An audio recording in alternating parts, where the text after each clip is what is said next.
सबसे पहले आपको बताएं, पीटीआई के अंदरूनी जराये ने तस्दीक कर दी है कि हुकूमत बानी पीटीआई को इलाज के लिए अस्पताल में रखने को तैयार हो गई थी। ताहम फैमिली मेंबर्स के नाम पर इत्तफाक ना होने के बायस उन्हें अस्पताल नहीं ले जाया गया। जुमे और हफ्ते की शब गाड़ियां तैयार थीं, बानी पीटीआई के अस्पताल मुंतकली के इंतजाम मुकम्मल थे, लेकिन बहनों की तरफ से दिए गए डॉक्टर आसिम, डॉक्टर उज़मा और डॉक्टर बरकी के नाम हुकूमत ने मुस्तरद कर दिए। हुकूमत की तरफ से दिया गया कासिम जमान का नाम बहनों ने मुस्तरद कर दिया, जिसके बाद बानी की अस्पताल मुंतकली खटाई में पड़ गई।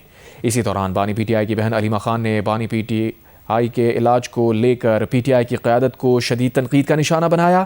कहा, पीटीआई रहनुमा बगैर बताए फैसले कर रहे हैं। जब मोहसिन नकवी ने बहनों पर बानी के इलाज में रुकावट डालने का इल्ज़ाम लगाया तो पीटीआई रहनुमा खामोश रहे। हुकूमती इल्ज़ाम का जवाब तक ना दिया गया।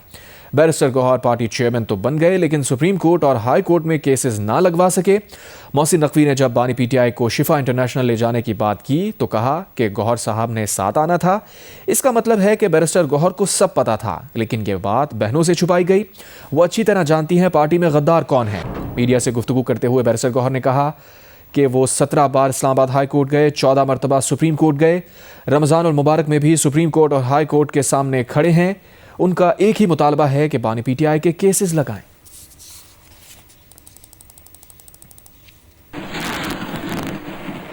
£190 मिलियन केस में सजा मुअत्तली की दरख्वास्त जल्द समाअत के लिए मुकर्रर होगी।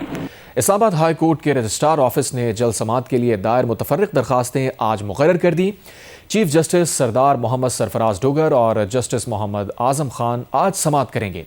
दूसरी जानिब बानी पीटीआई को अल-शिफा इंटरनेशनल अस्पताल इस्लामाबाद मुंतकिल करने की दरख्वास्त सुप्रीम कोर्ट में दायर।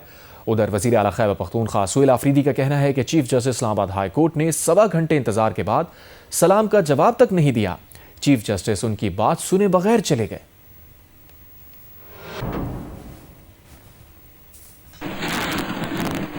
मावन खुसूसी खैबर पख्तूनख्वा हुकूमत शफी जान ने कहा है कि बानी पीटीआई की सेहत के मामले पर पार्टी अलीमा खान के साथ खड़ी रहेगी।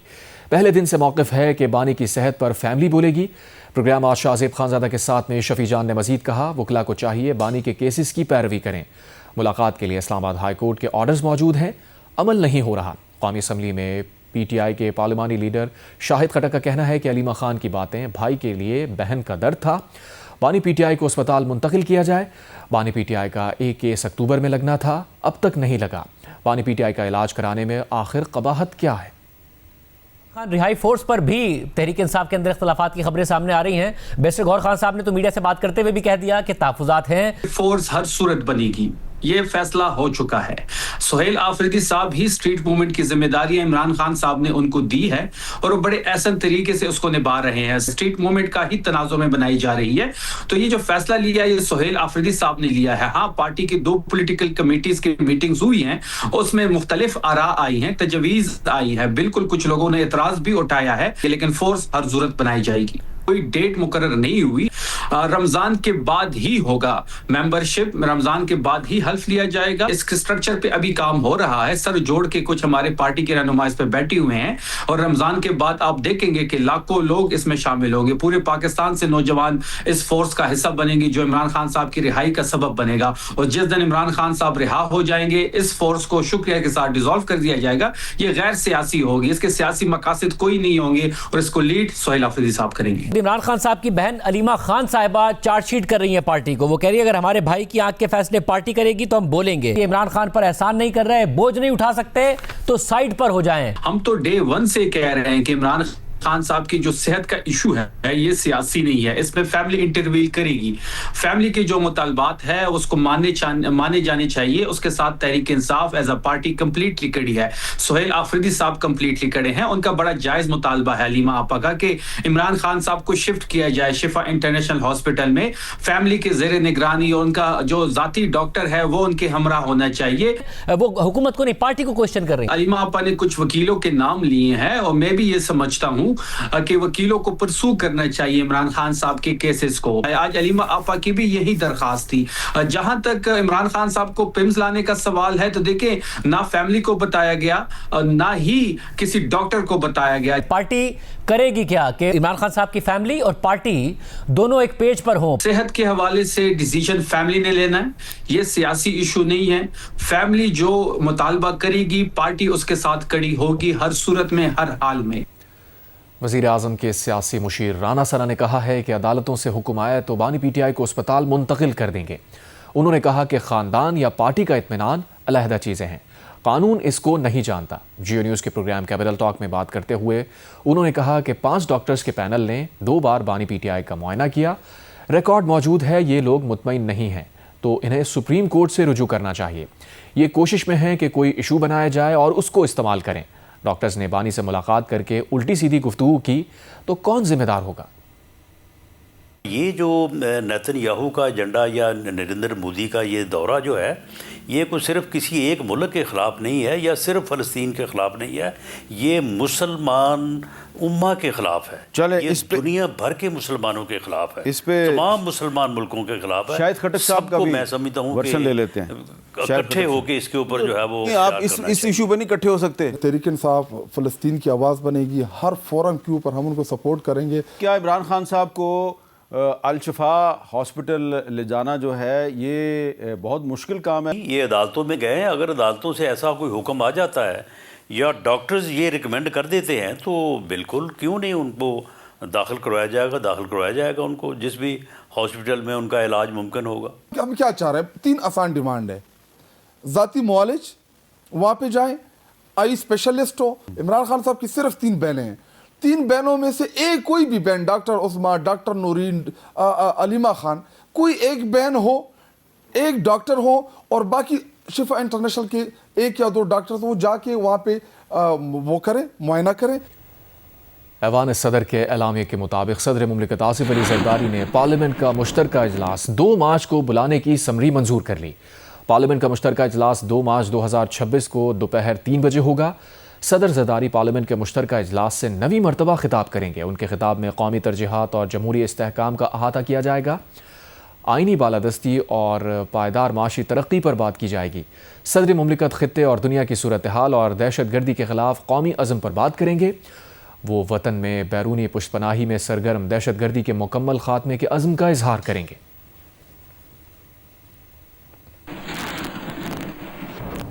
यहां लेंगे ब्रेक।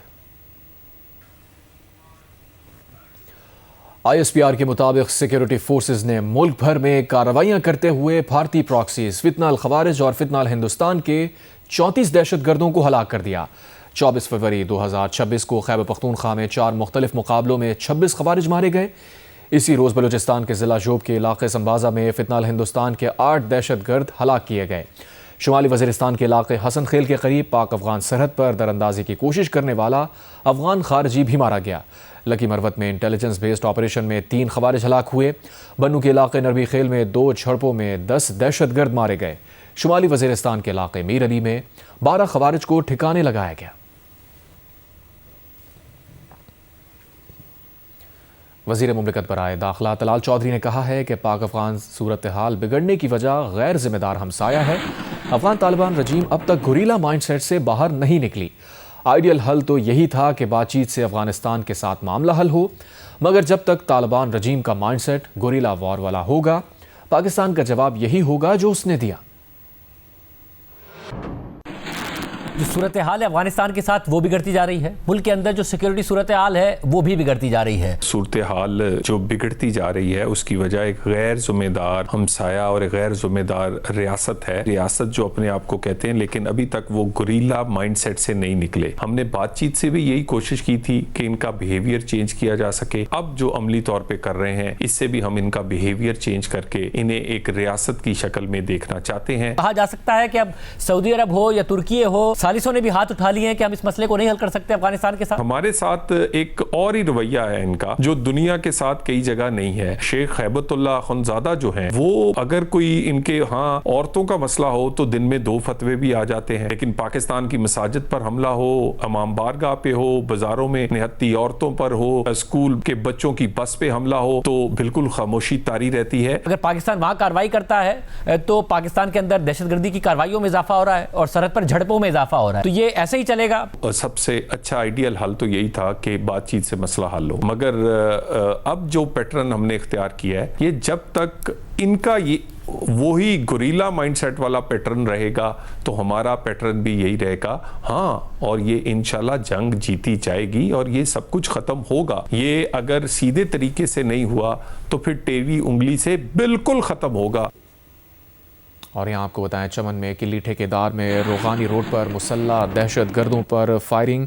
मुसल्ला दहशतगर्दों ने गाड़ी पर फायरिंग की है। सिक्योरिटी ज़राए का कहना है कि फायरिंग से फ्रंटियर कोर के 3 एहलकार शहीद, 1 जख्मी हो गया। सिक्योरिटी एहलकार प्राइवेट गाड़ी में रोगानी FC कलह जा रहे थे। शकरगढ़ में सैलाब गुजरे 6 माह हो गए, लेकिन अब तक नूरकोट नैनाकोट रोड की मुकम्मल बहाली ना हो सकी।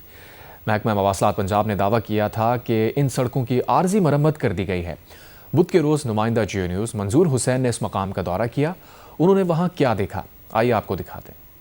मैं इस वक्त नूरकोट को, नैनाकोट, बसाऊ कोट, सकड़ंगियाँ, देदड़ समेत 30 से ज़ायद देहात को मिलाने वाली अकलौती सड़क पर मौजूद हूँ, जो कि 6 माह कबल सैलाबी रेले की नज़र हुई थी। 3 पुलियाँ बह गई थी। वक्ती तौर पर आरजी गुजरगाह खेतों से पुलियों के करीब बना दी गई है, ताहम मुसाफिर यहाँ पर सख्त परेशानी का शिकार हैं। इन गुजरगाहों से लाहौर, फैसलाबाद, गुजरांवाला और दीगर बड़े शहरों को चलने वाली जो ट्रांसपोर्ट है वो मुकम्मल तौर पर मुअत्तल है और बड़ी गाड़ियों और ट्रकों का गुजरना यहाँ से नामुमकिन है। तकरीबन 30 तो 35 पिंड ने जिन्हों का राबता बिल्कुल शहर नाल खत्म है। ये लोगों ने अपनी मदद के तहत आप छोटा मोटा रस्ता पैलियां चों दी बना के मोटरसाइकिल का गुजर जाना आसानी नाल है भी नहीं। कोई इत्थे नहीं सुनने वाला हैगा, कोई वेखण वाला नहीं हैगा। ਅਸੀਂ रोड ते जाने आ, साडा कोई नुकसान हो जाता, कदी सवारियां रक्षा उल्ट जाता, कदी साडा एक्सल टुट जाता। दूसरी जानब महकमा मवासलात के तर्जमान का कहना है कि सैलाबी सूरत हाल के फौरी बाद शकरगढ़ की तमाम सड़कों को आर्जी तौर पर बहाल कर दिया गया था, जहां पर ट्रैफिक जो है वो जारी है और नूरकोट नैनाकोट रोड पर पुलियों की जगह नए पुल तामीर किए जाएंगे और जल्द ही रास्ते बहाल कर दिए जाएंगे। जी, कमेटी टू प्रोटेक्ट जर्नलिस्ट समेत 17 आलमी तंजीमों ने वज़ीर आज़म को ख़त लिखकर पाकिस्तान में सहाफ़ती आज़ादी की बिगड़ती सूरत हाल पर इजहार तशवीश किया है और वज़ीर आज़म शहबाज शरीफ से सहाफ़ती आज़ादी को यकीनी बनाने के लिए फ़ौरी इक़दामात करने का मुतालबा किया है।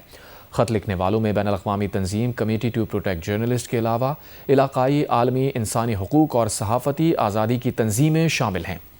ख़त में कहा गया है कि 27वीं तरमीम से बनी वफाकी आईनी अदालत से मीडिया मुक़दमात की अदालती निगरानी और एहतसाब कमज़ोर हुआ है। जो तब्दीलियाँ 27वीं तरमीम के बाद हुई हैं, उन्होंने आज़ाद सहाफ़त के लिए माहौल को मज़ीद गैर यकीनी बना दिया है। सहाफ़ियों पर हमलों के मुक़दमात में एहतसाब के फ़ुक़दान ने इस्तिस्ना के रुझान को तक़वियत दी है। मीडिया कारकुनान को कानूनी हिरासानी, निगरानी, धमकियों और दबाव का सामना करना पड़ रहा है। ख़त में मुतालबा किया गया है कि हुकूमत आइन के तहत हासिल इजहार राय और सहाफ़ती आज़ादी के तहफ़्फ़ुज़ की ज़िम्मेदारी पूरी करे।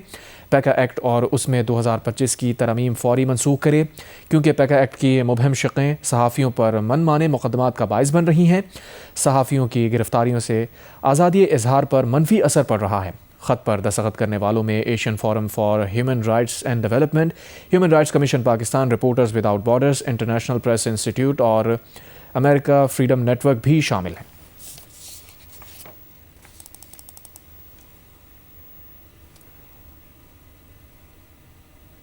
गवर्नर सिंध कामरान खान रिसोरी ने IT प्रोग्राम में तुलबा की तादाद 50,000 से बढ़ाकर 1 लाख, लैपटॉप की तकसीम 11,000 से बढ़ाकर 22,000 और मोटर बाइक्स की तादाद 9,000 से बढ़ाकर 15,000 करने का ऐलान कर दिया। गवर्नर सिंध कामरान खान रिसोरी की मेज़बानी में 7वें इफ्तार डिनर का एहतमाम किया गया, जिसमें सऊदी अरब, ओमान, बहरीन, कतर, कुवैत और मुत्तहदा अरब अमारात के कौंसल जनरल समेत सियासी, मजहबी और समाजी शख्सियात शरीक हुई। खलीजी ममालिक के कौंसल जनरल ने गवर्नर सिंध के साथ 6 प्लॉट्स की कुरानंदाजी की। गवर्नर सिंध ने खिताब में कहा, सिंध में बसने वाली तमाम कौमियतें बराबर हैं, साजिशों से अवामी मंसूबे नहीं रुकेंगे। ओमान के कौंसल जनरल ने गवर्नर सिंध के तालीमी और फलाही इक़दामात को सराहा और IT प्रोग्राम को अवाम के लिए खुशाइन करार दिया।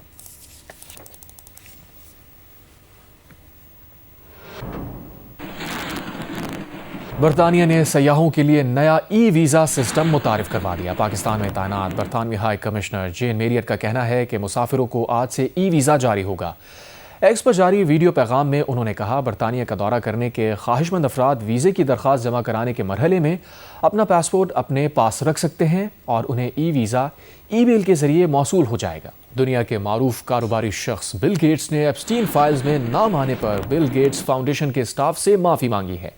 उन्होंने कहा है कि उनसे गलतियां हुई हैं जिनसे उनकी इंसानी भलाई के लिए काम करने वाली फाउंडेशन को नुकसान पहुंचा। उन्होंने इसरार किया कि उनका एप्स्टीन के जराइम में कोई हिस्सा नहीं है। स्टाफ से मुलाकात में उन्होंने कहा, उन्होंने किसी गलत काम में हिस्सा नहीं लिया। बिल गेट्स के मुताबिक एप्स्टीन से ताल्लुक़ रखने का मकसद मुखय्यर अफराद से ताल्लुकात बनाना था। मैंने कोई गैर कानूनी काम नहीं किया, ना कोई गैर कानूनी काम होते देखा। एप्स्टीन के करीब रहने वाली ख़वातीन या उन लोगों से मेरी कभी मुलाकात नहीं हुई जिन्हें एप्स्टीन ने नुकसान पहुँचाया। अमरीकी मीडिया के मुताबिक बिल गेट्स 2 रूसी ख़वातीन से मावराए अज़दवाज ताल्लुक़ का एतराफ़ कर चुके हैं, लेकिन उनका कहना है कि ये ख़वातीन एप्स्टीन के हल्के में शामिल नहीं थी। भारतीय टीवी को इंटरव्यू में ईरानी वज़ीर ख़ारजा अब्बास अराग़ची ने कहा है कि ईरान के गिर्द बहुत बड़ी फ़ौज लगाने का अमरीका का मकसद हमें धमका कर हथियार डालने पर मजबूर करना है, लेकिन ऐसा हरगिज़ नहीं होगा। जब इसराइल ने ईरान पर हमला किया था, ईरान ने तब भी हथियार नहीं डाले थे। अब भी ये लोग वही नाकाम तजुर्बा दोहराना चाहते हैं, तो इन्हें अब भी कोई बेहतर नतीजा हासिल नहीं होगा। ईरान अब पहले से कहीं ज़्यादा तैयार है। जंग हुई तो तबाहकुन होगी और किसी की फतह नहीं होगी। लड़ाई हुई तो तनाज़े में पूरा खित्ता शामिल हो जाएगा और सूरत हाल बहुत ख़तरनाक हो जाएगी। तनाज़े का हल सिर्फ बातचीत और सिफारतकारी में है।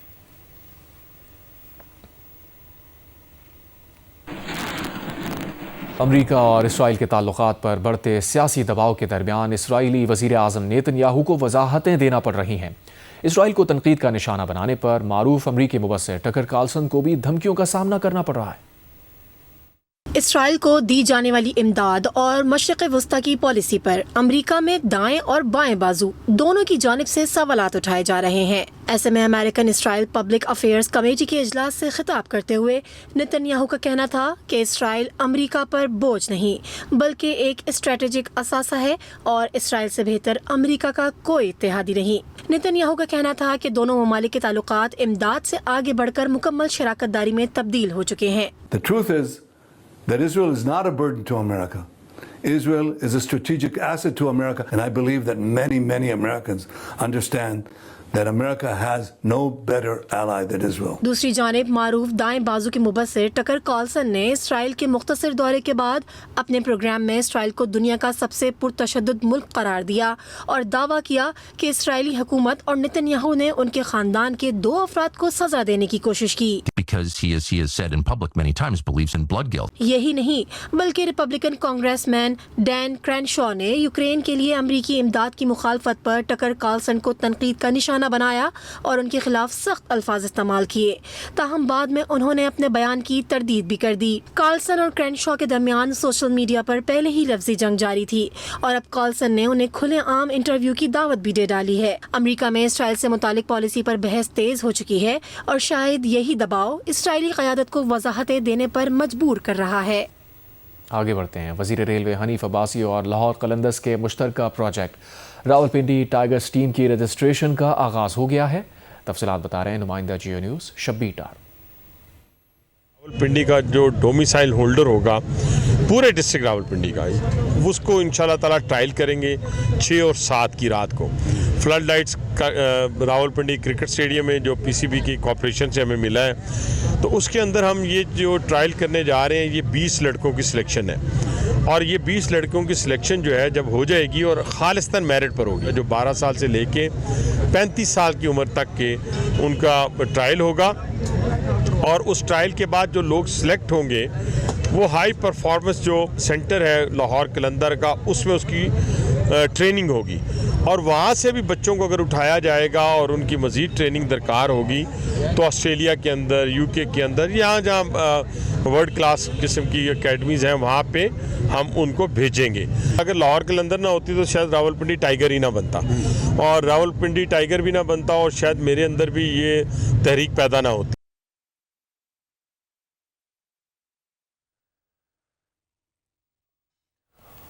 जियो स्पोर्ट्स में आपको बताएंगे, न्यूजीलैंड ने श्रीलंका को शिकस्त देकर वर्ल्ड T20 से बाहर कर दिया है और कीवी कप्तान मिचेल सेंटनर और मैकॉन्ची की शानदार इनिंग्स न्यूजीलैंड के 84 रन्स पर 6 विकेटें गिरने के बाद दोनों खिलाड़ियों ने 84 रन का मजीद इजाफा की। माया नाज डायरेक्टर बदर महमूद और अरसलान ज़िशान की मुश्तरका काविश नई ड्रामा सीरियल खुशनसीबी एक मुनफरिद और जज्बात से भरपूर कहानी है। शानदार लोकेशंस, मुतासिर कुन मनाजिर और मजबूत किरदार इस ड्रामे को दीगर सीरियल से मुनफरिद बनाएंगे।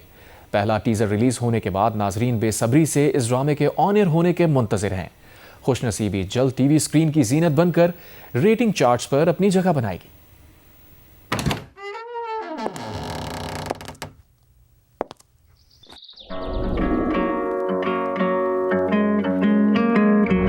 हुमायूं, हंसी तेरी खुश नसीबी मेरी बसी है ऐसे मेरे दिल में जैसे धूप सर्द में पड़े। मिल गया जो है मुझे ये साथी, सोचता हूँ ज़माने से कहा थी क्यों ना सुने अर्ज़ ये मेरी, तू जानने लगे तुम्हें क्यों ना माने कि हर पल दिल तेरे लिए धड़कता है। आज़मा ले आँखों में तो बस तेरा ही चेहरा है। राब्ता न जाने क्यों लगे, राब्ता तुम्हीं से जो रहे।